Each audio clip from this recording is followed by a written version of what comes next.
شب چشم مویت کلاف دود، دامن سپید سخی تر.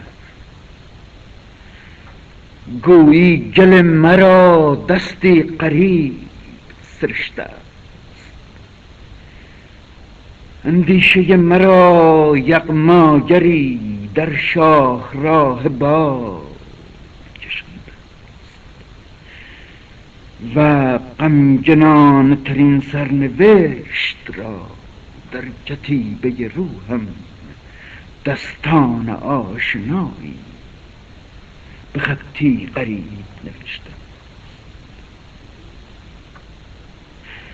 شب چشم مویت کلاف دود، دامن سپید سخی تر.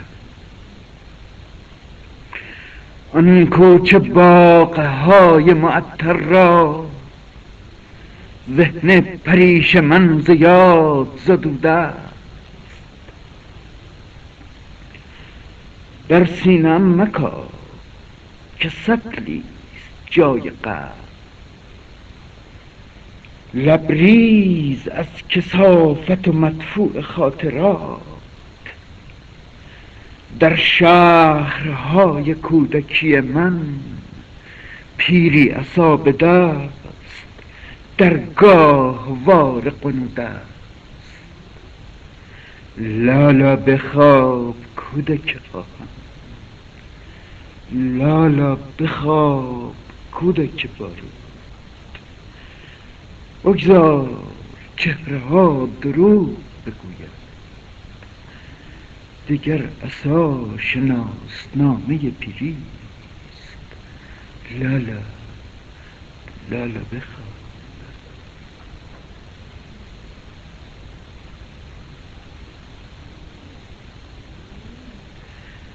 شب چشم مویت کلاف دود، دامن سپید سخی تر. بنگر چگونه دست تکان میدهم، گویی مرا برای وداع آفریدند. کنج لبان من نام کدام گم شده ای جای مانده است، نامی که از آن شکفته گل یار. مویت کلاف دود، میعاد در کجاست؟ میعاد آخرین در پنبه‌زار حاشیه نیل، در کعبه، در پکن، در صخره‌های خنده بودا، در کوه طور، یا در حرم سرای محمد.